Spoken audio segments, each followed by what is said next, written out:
తిరుపతి జిల్లా వెంకటగిరి నియోజకవర్గం బాలాయపల్లి మండలం మేల్చూరు గ్రామంలో కూటమి ప్రభుత్వం వచ్చి ఏడాది పాలన సందర్భంగా సుపరిపాలనలో తొలి అడుగు కార్యక్రమం జరిగింది. ఈ కార్యక్రమంలో ఎమ్మెల్యే కురుగొండ్ల రామకృష్ణ, నియోజకవర్గం పరిశీలకులు జన్ని రమణయ్య పాల్గొన్నారు. గ్రామంలో సీసీ రోడ్లను ప్రారంభించి ఇంటింటికి వెళ్లి ప్రజలతో మమేకమై ప్రభుత్వం ప్రవేశపెట్టిన సంక్షేమ పథకాలు అందుతున్నాయా లేదా అని ప్రజలను అడిగి తెలుసుకున్నారు. ఈ సందర్భంగా ఎమ్మెల్యే మాట్లాడుతూ రాష్ట్ర ప్రభుత్వం ప్రవేశపెట్టిన సంక్షేమ పథకాలు తల్లికి వందనం, వృద్ధాప్య పెన్షన్, గ్యాస్ సబ్సిడీ రుణాలు ప్రజలకు అందడంతో ప్రతి ఇంట ఆనందంతో సంతోషంగా ఉంటున్నారన్నారు. ఈ కార్యక్రమంలో టీడీపీ మండల అధ్యక్షులు మస్తానాయుడు, మండల క్లస్టర్ ఇన్ఛార్జి సత్యంనాయుడు, మాజీ ఏఎంసీ చైర్మన్లు సిసి నాయుడు, సింగంశెట్టి భాస్కర్రావు, మండల ప్రధాన కార్యదర్శి శ్రీహరి, ఎస్సీ నాయకులు శ్రీనివాసులు, దాసరి కోటేశ్వరరావు తదితర టీడీపీ నాయకులు, కార్యకర్తలు పాల్గొన్నారు.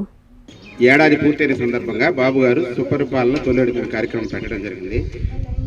మనం పల్లెటూరులో ఏమేమి చేశామో ఆ ప్రోగ్రాలన్నీ ఒకసారి రివ్యూ చేసుకుని ప్రతి ఇంటికి వెళ్ళే కరపత్రాల ద్వారా మనం చేసినటువంటి వాళ్ళకి అభివృద్ధి పథకాలు చెప్పి వాళ్ళందరినీ మన వైపు తిప్పుకునేటట్టుగా చేసుకుని రేపు స్థానిక సంస్థల్లో జరిగే ఎన్నికల్లో మనం అఖండ మెజారిటీతో గెలుపొందాలని కోరుకుంటూ నోషనల్ ఖాతాలో ఉండటం వల్ల ఎవరికి డబ్బులు దాదాపు బాలాయపల్లి మండలంలో 2000 మందికి డబ్బులు పడలేదు.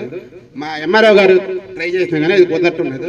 ముఖ్యంగా జాయింట్ కలెక్టర్ గారి ఖాతాలకి మొత్తం వెళ్ళిపోతున్నాయి. అతనితో మాట్లాడి ఈ నోషనల్ ఖాతాలకు మార్చవలసిందిగా ఎమ్మెల్యే గారిని కోరుకుంటున్నాం. ఫస్ట్ మనం సీసీ రోడ్లు వేసుకోగలిగినాం. అదే సీసీ రోడ్లు ఈ గ్రామంలో 9 లక్షలు వేసుకోగలిగినాం. అదేవిధంగా ఇప్పుడు 4,90,000కి ఒక చెరువు శాంక్షన్ అయింది. 2.5 లక్షలకి ఒక చెరువు శాంక్షన్ అయింది. 20 లక్షలకి మేల్చూరు చెరువు తెగిపోయిన చెరువు శాంక్షన్ అయింది.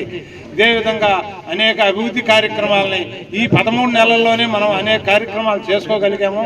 అంతకుముందు కూడా ఈ రోడ్ని మేల్చూరు నుంచి చక్రాచార్యుల కండికి వరకు 1,50,00,000కి తెలుగుదేశం గవర్నమెంట్లోనే జరిగింది. మన తెలుగుదేశం పార్టీ అంటే ఒక తల్లి లాంటిది. ఆ తల్లి లాంటిదే మనం రాష్ట్రంలో ప్రజలు మనల్ని ఆశీర్వదించిన తర్వాత ఆ ఆశీర్వాదంతో మనము కూడా వాళ్ళకి కృతజ్ఞత నారా చంద్రబాబు నాయుడు గారు లేదా కేంద్ర ప్రభుత్వంలో మోదీ గారు యొక్క సహకారంతో మనకు వచ్చినటువంటి నిధుల్ని మన ప్రజలకు వినియోగించి ఇంకా 4 సంవత్సరాల కాలంలో మనం ఇంకా ఇప్పుడు మన మాజీ ఏఎంసీ చైర్మన్ పచ్చంగా ఈరోజు గతంలో మనము చెరువుల దగ్గర పోతే నీళ్లు కనబడే పరిస్థితి లేదు. ఇప్పుడు బ్రహ్మాండంగా గ్రామాల్లోకి మనం పోతున్నా కూడా బ్రహ్మాండంగా చెరువుల్లో నీళ్లు కనబడుతున్నాయి, సస్యశ్యామలంగా చెప్తా ఉన్నారు. అంటే మన ఇంకేమైనా చేయాల్సిన సమయం కూడా 4 సంవత్సరాలు ఉన్నది.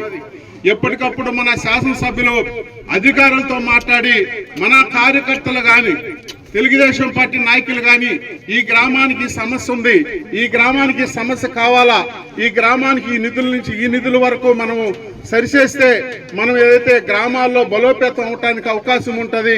ఎందుకంటే ఇప్పుడు రేపు ఒక 5-6 నెలల తర్వాత మరి మన స్థానిక ఎన్నికలకి అంటే సర్పంచ్, ఎంపీటీసీ, జెడ్పీటీసీ ఎన్నికలకి మనం గ్రామాలకు పోయినప్పుడు మేము చేసింది చెప్పి మనం చేయబోయేది కూడా చెప్పాల్సినటువంటి అవసరం మన ప్రజలకు ఇవ్వాల్సినటువంటి ఈ సందర్భంలోనే తొలి అడుగు సుపరిపాలన కూడా ఈ సందర్భంగా తెలియజేస్తున్నాం.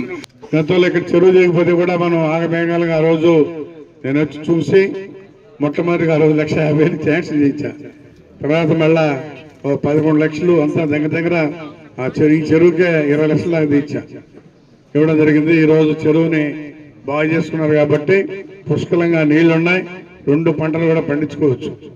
కాబట్టి ఎప్పుడు కూడా ముఖ్యమంత్రి ఒకటే చెప్తుంటాడు, ప్రజలతో ఉండాలి, ప్రజలతో మమేకం అవ్వాలి, వాళ్ళ అవసరాలు ఏముంటాయో మనం చూసి చేస్తేనే వాళ్ళ గుర్తింపు ఉంటుందని చెప్పని కూడా ముఖ్యమంత్రి కూడా చెప్తా ఉంటారు. అయితే ఈ పార్టీలో ఖచ్చితంగా పాటిస్తారు.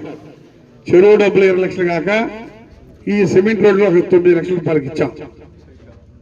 సైడ్ కాలంలో 2 లక్షలు, రోడ్లో 9 లక్షలు. గతంలో 5 సంవత్సరాల్లో ఇక్కడ ఈ గ్రామానికి ఏమైనా రూపాయి ఇచ్చారని అడుగుతున్నా. గత పాలకులు ఎక్కడ ఏ పంచాయతీలో కూడా రూపాయి పనిచేసిన దాఖలాలు. అయితే డబ్బులు అయితే విపరీతంగా ఖర్చు పెట్టుకున్నారు.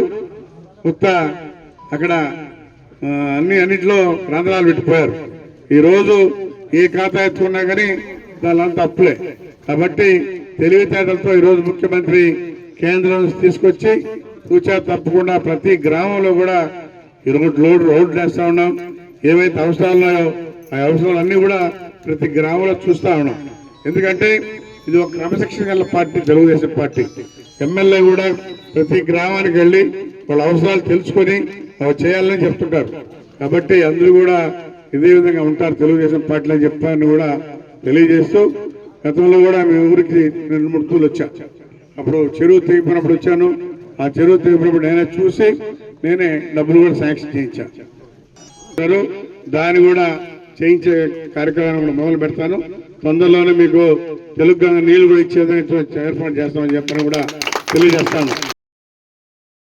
మెడికవర్ క్యాన్సర్ ఇన్స్టిట్యూట్ మన నెల్లూరులో అత్యంత అనుభవజ్ఞులైన వైద్య నిపుణుల ఆధ్వర్యంలో అన్ని రకాల క్యాన్సర్ వైద్య సేవలు, అధునాతన పెట్ సిటీ స్కాన్ ద్వారా 5 నిమిషాల్లో క్యాన్సర్ నిర్ధారణ మరియు చికిత్స అందిస్తోంది. దక్షిణ భారతదేశపు మొట్టమొదటి హాల్సియన్ రేడియేషన్ థెరపీ మెషిన్ మరియు బోన్ మ్యారో ట్రాన్స్ప్లాంట్ అందుబాటులో కలదు. ఆరోగ్యశ్రీ మరియు ప్రభుత్వ అనుసంధాన ఉద్యోగులకు CGHS, EHS, ఆరోగ్య భద్రత, మరెన్నో బీమాలు మరియు నగదు రహిత చికిత్స అందిస్తోంది మీ Nellore Medicover cancer institute, Chintareddypalem, Nellore. Hi Nilor, please subscribe to N3 TV.